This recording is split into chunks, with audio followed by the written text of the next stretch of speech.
Et c'est l'heure du main event. Le championnat US d'Austin Theory est défendu face à Edge. Edge qui vient du Canada. Ce match aurait pu être un peu hypé. Il a été hypé par la conférence de presse qui se passe après Elimination Chamber. On n'a pas eu de segment à Raw pour le hyper. C'est un peu dommage puisqu'on a juste eu ce petit truc backstage où Edge a donné beaucoup de cœur comme quoi il voudrait redevenir champion une dernière fois.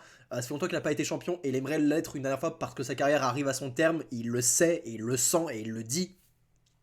Et c'est chouette, c'était une bonne promo, il y a un petit peu d'émotion. Et voilà, ce Austin Theory face à Edge, c'est un match qui donne envie. Surtout pour le titre, ça donne beaucoup envie. Et c'était un très bon match, On a eu un excellent work de heal de la part de Austin Theory, un excellent work de face de la part de Edge. On a eu de super near fall à la fin. Je vais pas revenir en détail sur le match, c'était classique, mais c'était bien. C'était très très bien. À la fin du match, on a quand même Finn Balor, le nouveau leader du Judgment Day qui était mené par Edge à l'époque, qui va intervenir pour permettre à Austin Theory de remporter le match. Bon, on a clairement, et puis surtout à la fin, il va lui faire 3 coups de grâce pour bien montrer qu'il est vénère contre Edge.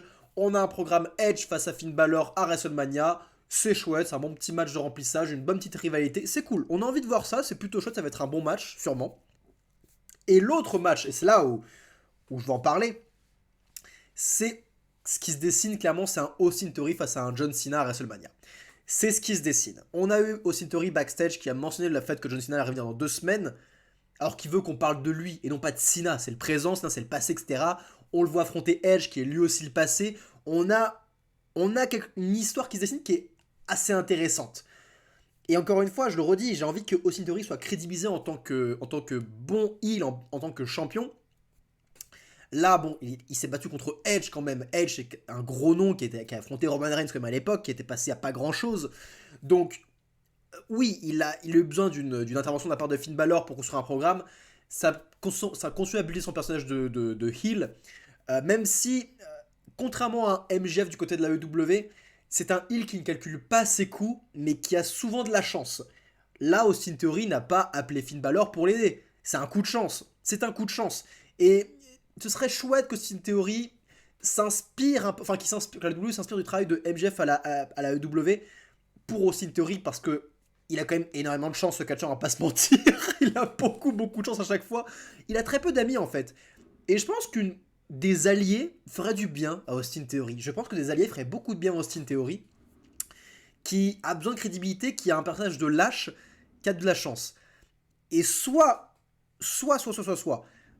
on change, on varie un peu ce côté lâche et on le crédibilise en battant clean un Edge ou un John Cena à WrestleMania, clean, soit on lui laisse ce côté lâche et on change la chance par du calcul, par de la manigance, par je t'appelle Finn Balor pour que tu m'aides pour ce soir. Et voilà, je peux pas battre Edge, j'ai besoin de ton aide. Boum. 2 solutions. Là, on est un peu sur un entre-deux qui est un peu bâtard et qui est dommage parce qu'il décrédibilise Theory alors que j'aime beaucoup ce lutteur, qu'il a une shape pas possible. Quand je vois sa musculature, quand je vois sa jeunesse, je peux croire à ses victoires. Regardez les bras qu'il a, quoi. Les bras qu'il a, quand il te faut un pain, tu tombes par terre direct, quoi. Il a des triceps de bâtard, ce mec. Donc, il y a 2 options à prendre. En tout cas, on se dirige sur un programme Austin Theory contre John Cena en promo, ça risque d'être exceptionnel. Austin Theory va se faire manger, mais j'ai confiance en ses faciès pour qu'il dégage suffisamment d'empathie en fait. Ça peut être hyper intéressant, hyper intéressant. Ou alors, autre programme possible, surprise, c'est qu'on est en Austin Theory face à Randy Orton.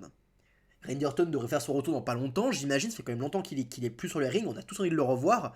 Et avoir le vieux Legend Killer face au nouveau Legend Killer entre guillemets, ça peut être intéressant. Je pense que ce qui va se passer, c'est qu'on va quand même avoir John Cena face à Austin Theory à WrestleMania, pour titre US, Austin Theory devrait conserver, et que là, au Raw après WrestleMania, Orton fait son retour pour lancer un programme Theory contre Orton.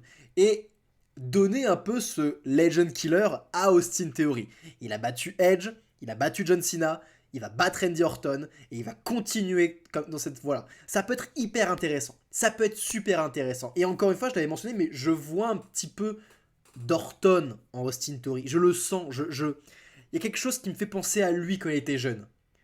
Et ça peut être super cool.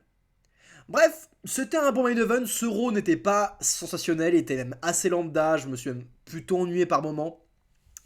Mais bref, c'était lambda, c'était pas catastrophique. On se retrouve pour parler de AEW Dynamite, qui s'annonce palpitant. Apparemment, le main event, c'est Jon Moxley face à Evil Uno. Je ne plaisante pas, c'est Jon Moxley face à Evil Uno, le main event.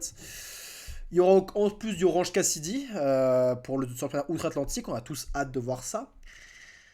Bon, si vous ne suivez pas la AEW, vous en foutez, mais si vous la suivez, mon Dieu, ça risque d'être terrible. Bref, c'était Kozak. Prenez soin de vous, chers fans de catch.